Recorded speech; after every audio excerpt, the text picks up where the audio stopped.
On today's Locked On Kings podcast, Sean Cunningham from ABC 10, longtime Sacramento Kings reporter, joins me to share his thoughts on the Kings preseason to this point. We talk about starting lineups and which pieces he expects to stay in the starting lineup, talks about the importance of Marvin Bagley to the success of this team, how Tyrese Halliburton has fared, De'Aaron Fox, how his body looks significantly different, how that's resulting in better opportunities for him, the play of Davion Mitchell. There's so much to talk about on today's episode of the Locked On Kings podcast.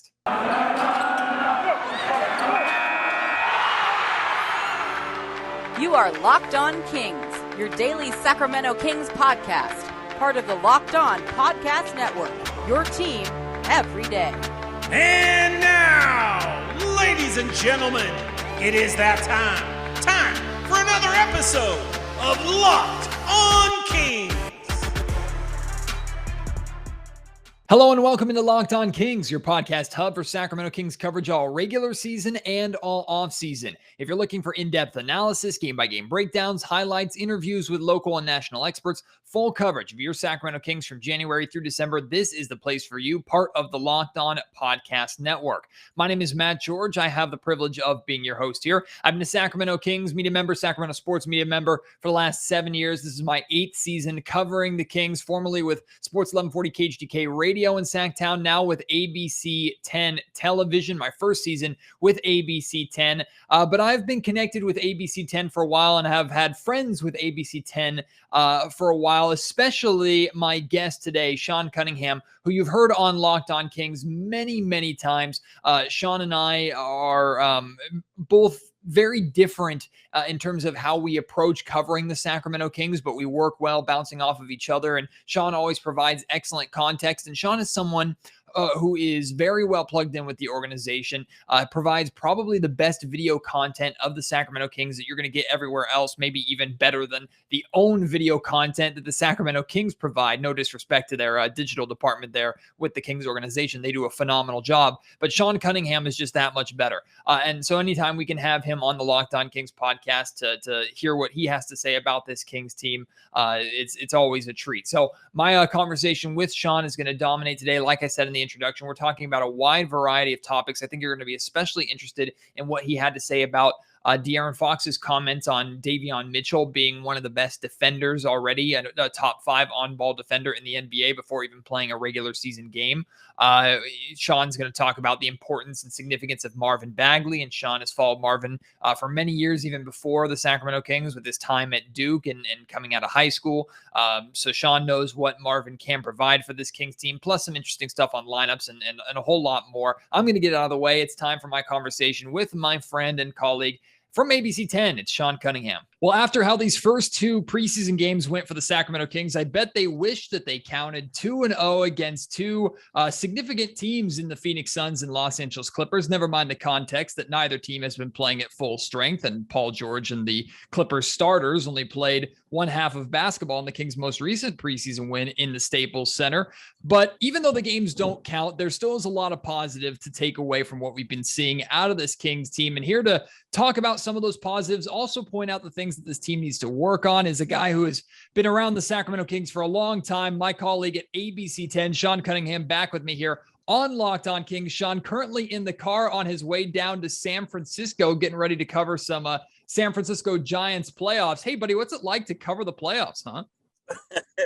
Yeah, at least we get all those years of covering bad basketball, you get rewarded with these assignments where you can cover teams of other sports and even the Warriors for that matter in the playoffs. So yeah, it's a little bit refreshing, and I think it helps the mental health after seeing so much bad basketball over the years.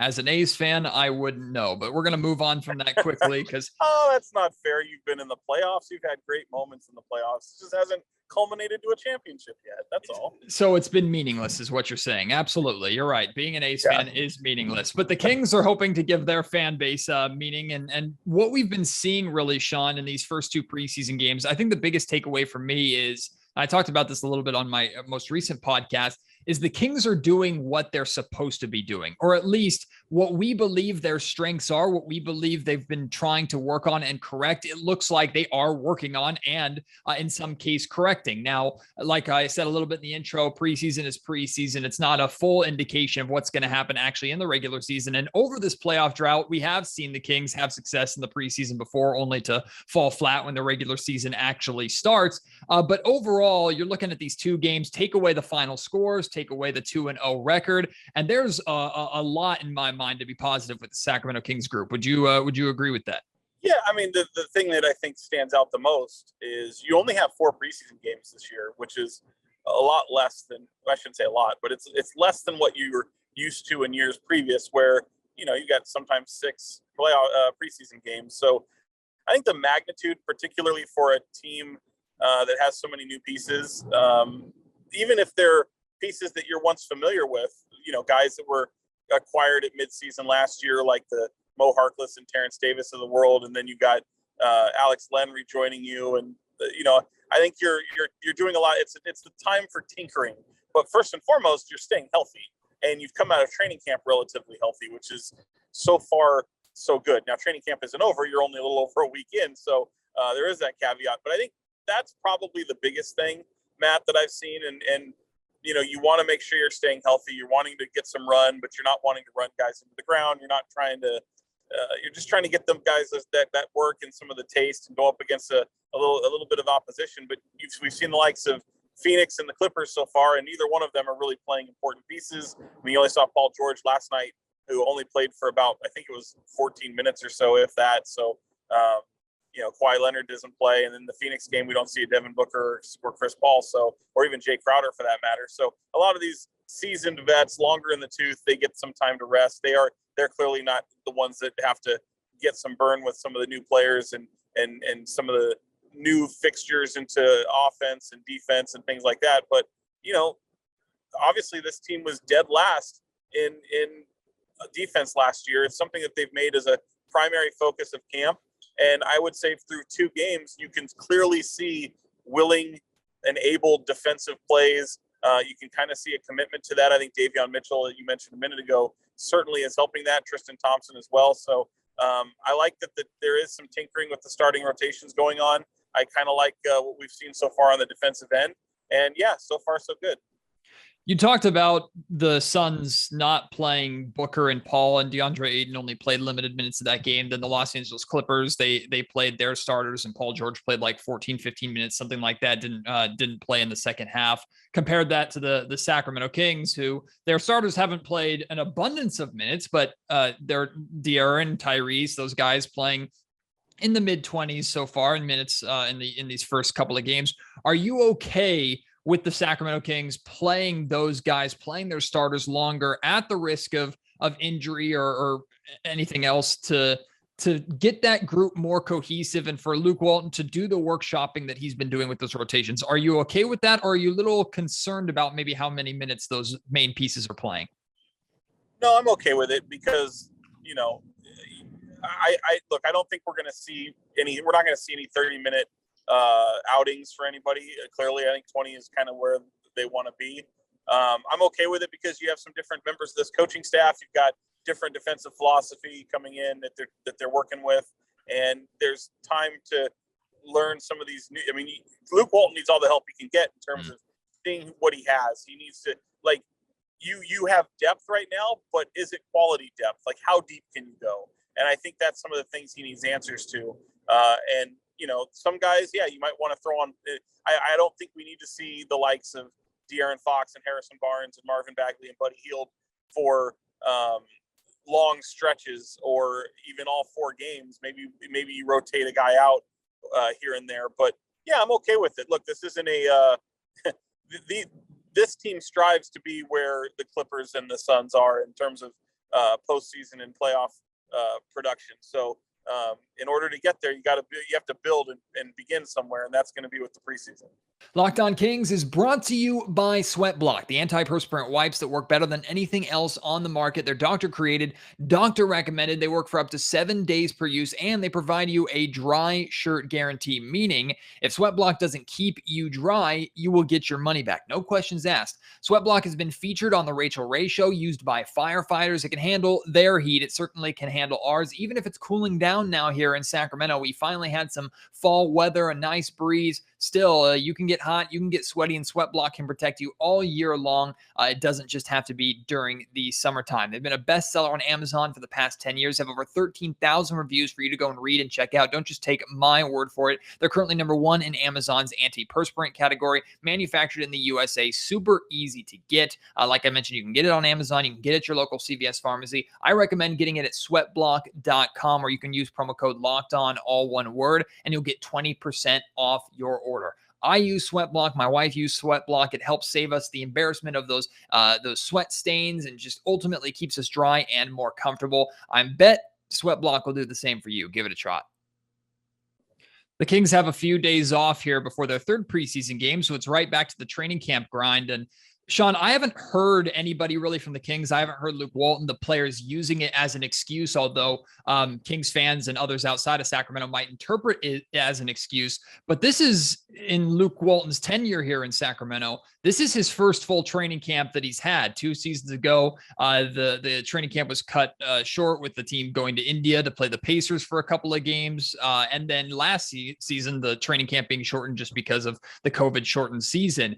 How big of a difference do you think it makes for this team in preparation for the playoffs and in what we've been seeing so far in these 2 preseason games, to not only have the training camp that they've had so far, but also Harrison Barnes talked about after the first preseason game, the amount of time that the team was able to spend together playing pickup games and working together in the practice facility the week before training camp began. Having that time, how much of a benefit you think that's been, and how impactful has that been for the Kings to this point?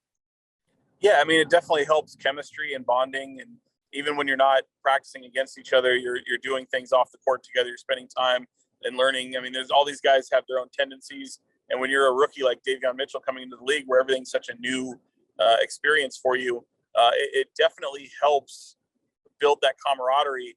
And, just to point out, like, yeah, they had those truncated training camps, like you mentioned. The India trip got in the way, but the one constant has been the month and leading up to camp, where you almost have the entire team on hand, for whether it be in Southern California or in Sacramento, where they got to get a jump on training camp. Now, the difference is there's a very hands-off approach there has to be from the NBA coaching staffs. Like, you can't really control too much of the workouts. You can have some of your staff present to help facilitate workouts, but you can't really make it look like training camp so much. So things change dramatically once training camp begins and opens, when the team has its full attention to you and can control your day to day. You also have seen the cut down of 2-a-days, which doesn't really, you're only limited to about 6, I believe, throughout an entire training camp, where you can't just do 2-a-days all the time. And for people who don't know what that is, that's obviously 2 training camp sessions per day. So the wear and tear on these guys, it's not so much a nice thing to see as much as it is vital to see this team come in, to see any team really come in a month before training camp, get their conditioning right, and get into the mode of training camp, so that when training camp officially begins a month or several weeks later, they hit the ground running, and then they're ready for that type of grind. So yeah, it's very huge. And even to have an extended training camp like this one, especially for some of the changes to Luke Walton's staff and some of the things they want to have accomplished, I think it's more time the merrier, but it's also leads to more opportunity for something to go wrong. So it can be a blessing and a curse, but coaches will say it's a blessing because they want all the time in the world with their guys. Yeah, and you can't play scared either of injury, or you're bound to either not reach your full potential or just end up injured anyway. So De'Aaron Fox in his first preseason game, he struggles offensively against the Phoenix Suns, scores, I believe, only 6 points. The good news is that doesn't completely drag the team down. Other guys stepped up, which the Kings are going to need because De'Aaron can't be that 30-plus point per game guy every single night, even though he's going to try with his own words this season. But then he plays the Los Angeles Clippers, and there's something about playing the Clippers in the Staples Center that De'Aaron just really enjoys. He always seems to play well against the Clippers. And last season, Sean, we saw, okay, De'Aaron's developed an offensive game that looks smooth. Like he can get to the basket, he can score, starting to score on the perimeter. The game just looks smooth. Now he has that offensive smoothness now that's added some bulk and some physicality and some strength to it, to where De'Aaron was still smooth last night, attacking the basket, getting his, but also instead of seeing the De'Aaron Fox of a couple of years ago getting hammered in the paint and falling to the floor trying to draw a foul, De'Aaron's still trying to draw that foul, but he's able to fight through that contact. He really looks like he's put on the 10 to 15 pounds of muscle that we always hear during the offseason. What has impressed you the most about what you've seen from De'Aaron so far? And you've seen that body in person. Does he look that much stronger? No, he definitely looks stronger. He looks stronger. He looks more confident. Not to say that De'Aaron has ever, lacked confidence. He might be the most confident player on the team next to Buddy Hield, but he definitely looks like he belongs now. It's funny because when he cut his hair, me and Jason Jones would joke. I mean, Jason even said on the Zoom call where it was like, "Man, I didn't recognize you. You look like a 14-year-old or so." I mean, he still has that kind of baby face to him. He's growing a little facial hair now, as he pointed out to me on media day, which was kind of fun. But yeah, the guy's becoming a man. And some of the things that, we started to see last year, certainly we're seeing a little bit more in this first 2 preseason games. I know it's a small sample size, but you mentioned when he's getting into the paint, he's still a very slight guy. Ultimately, he still would like to add more weight to him. But when he's attacking the paint, he used to do so just to try to draw a foul. And a lot of times officials, I mean, you can call this, not right. You want to officiate it the right way. But oftentimes guys try to draw a foul without trying to score. And that oftentimes won't get you the call that you want. Some guys are just better at it. Like Kevin Martin, if Kings fans remember, like Kevin Martin could get to the free throw line at will without really hurting his body in the paint and hitting the floor so much. Mm-hmm. James Harden is obviously a wizard at doing that.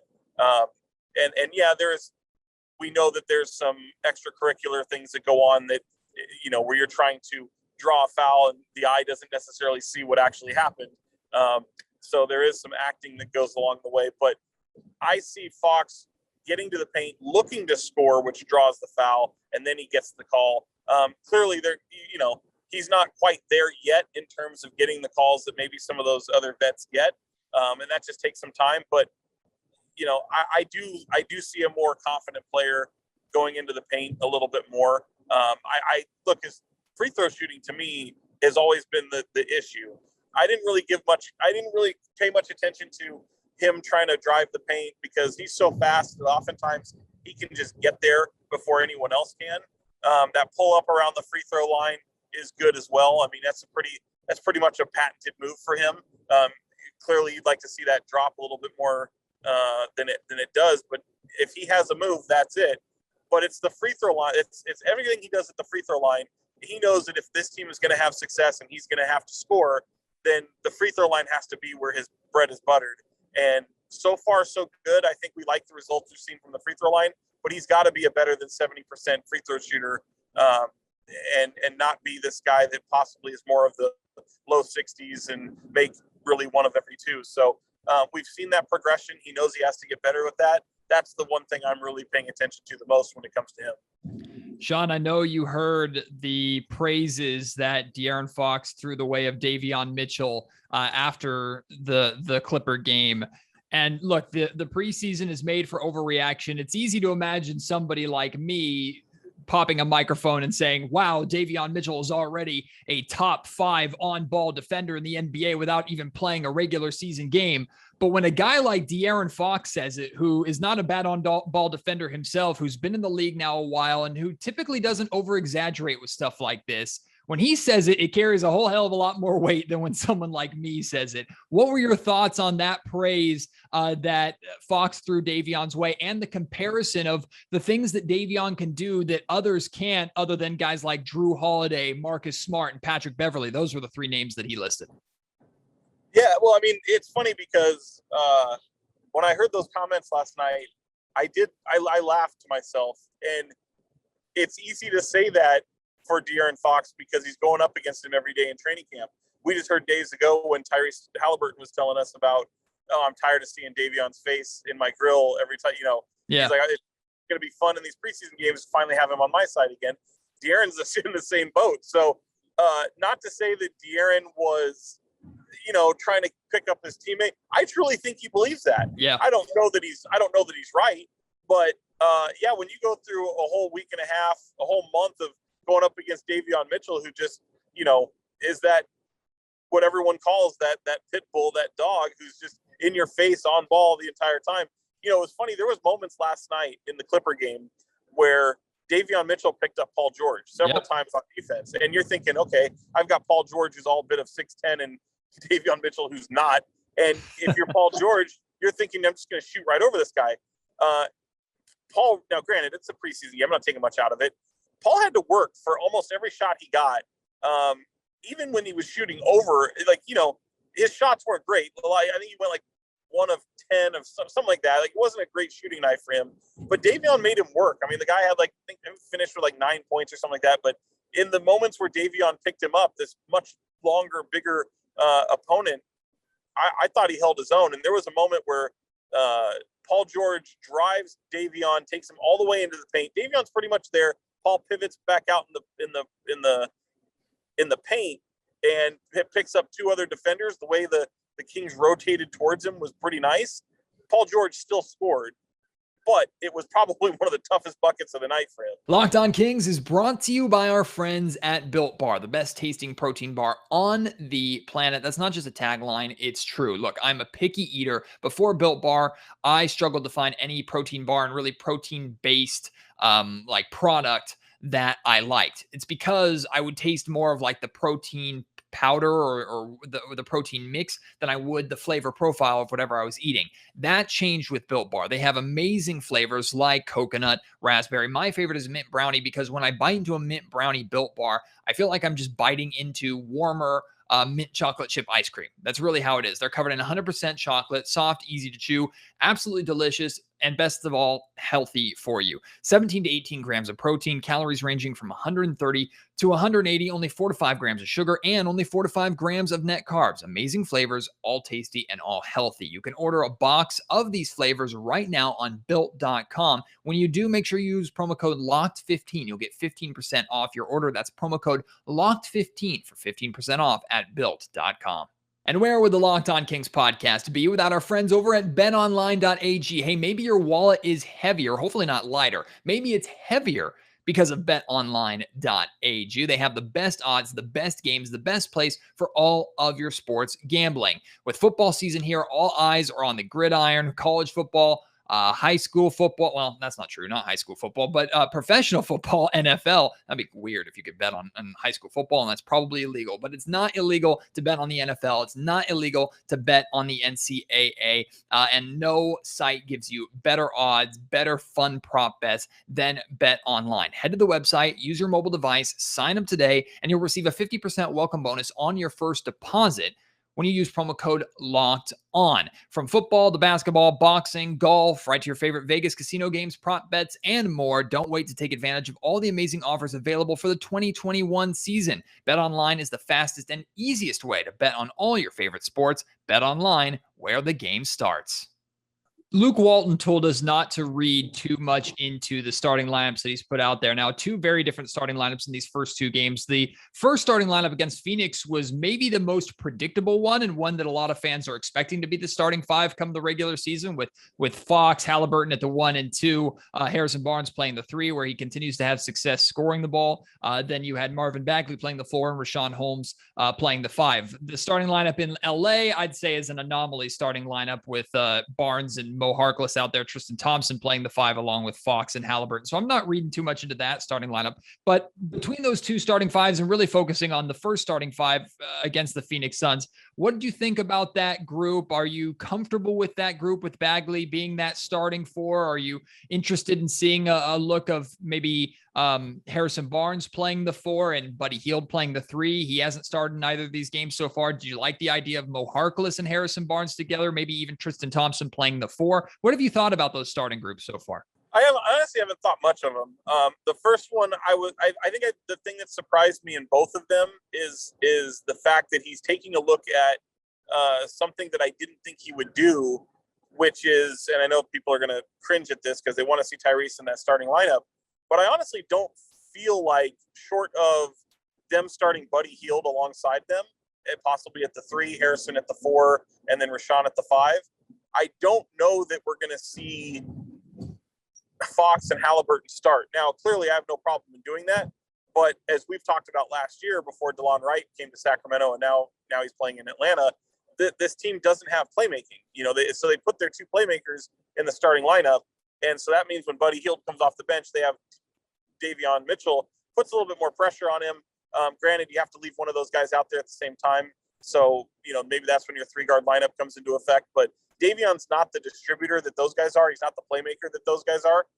He's more of a kind of a combo, kind of a scoring guard. So I'm a little surprised to have seen that starting lineup without Buddy to see Fox and Halliburton start without the likes of Buddy in there. So that's been probably the only intriguing thing. But yeah, I mean, I honestly feel like Halliburton is going to be such a crucial player this season. I mean, even if he doesn't start, I'm looking at him almost like that.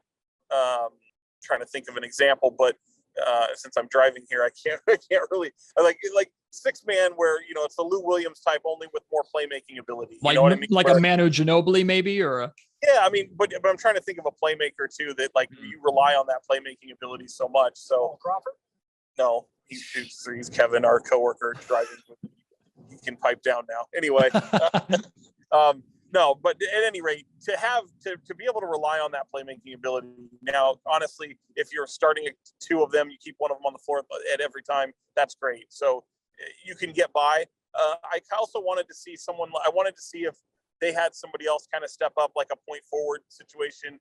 Do you see Harrison Barnes handle the ball a little bit more? Do you see someone like Mo Harkless handle the ball a little bit more? Obviously, we know Terrence Davis shouldn't do that. So that kind of leads itself to some possibilities that I'm definitely interested in. But yeah, I mean, and then when it comes to the bigs, obviously Harrison Barnes might be the only one that you can really lock in there and be that true starting forward position. So with Rashawn Holmes. So, and I'm fine with Bagley starting. But then obviously you're not starting the 3-guard lineup usually. So, because I think because you have Harrison Barnes there, that's either you're starting 3 or 4. So I haven't looked too much into it. I know he's tinkering. I know he wants to see a lot of rotations, and I think this is going to trickle into the season as well. I honestly feel that whoever you see on opening night won't be the set. It may not even be the starting 5 that we see the most of the way this season. Mm. And it's not just starting 5 too. I don't know if we're going to see really a set rotation at any point this season. I think it's going to fluctuate a lot based off the depth this team has, based off of matchups, which I'd love to have a conversation with you about that on another day. But for now, I want to wrap up with this, Sean. My biggest wish list, there's been a lot of little things that I've wanted to see from the Kings so far this preseason, and still some things that I haven't seen yet that I want to see more of. But my biggest wish list was consistency. I wanted to see if the way the Kings played in that game 1 in Phoenix, especially defensively with that energy that they played with, if they were going to be able to carry that into the Clippers game. Well, they've done that. Now over these final 2 preseason games with some days off in between, are they going to be able to carry that throughout these 4 games to where we can bank on that kind of effort, hopefully on a semi, if not nightly basis when the actual regular season begins? What are you, for them, these final 2 preseason games, what are you tuning in for? Are there any other very specific things, maybe more broad team things that you're tuning in for to see, and maybe wish list items that you have for this Kings team throughout the remainder of this preseason? Well, it's defense. A lot of it has to do with defense. A lot of it has to do with seeing Davion Mitchell looked like he belongs. So far, so good in that category. You want to see Buddy Hield look right. I think last night could have been a little bit of a departure. But for the most part, I'm not really worried about Buddy. He's going to, they've kind of taken some pressure off of him. We don't have to see him try to be a playmaker this year. So I'm curious to see what that looks like. But I think a lot of it still goes back to Marvin Bagley, because you really need, this is a crucial year for him. He's still on your team. You need to know what you have. And so, keeping him healthy, I think is obviously a big part of it. But we've talked about it for the better part of, the years he's been here. And I sound like a broken record, but this team is at its best when Marvin Bagley's healthy. So I'm looking forward to seeing, what that looks like. So far in these first two games, he looks like the player that closed out last season when he came back from that injury, especially in that Laker game where he was fantastic. So those are some things I'm looking at. But yeah, as long as Davion's healthy, clearly you know what you're going to get with Fox. I'm not worried with him. But I do want to see some of these different rotations, and consistency is the key. And I think it all starts with the defensive end. This team is going to be a good scoring team.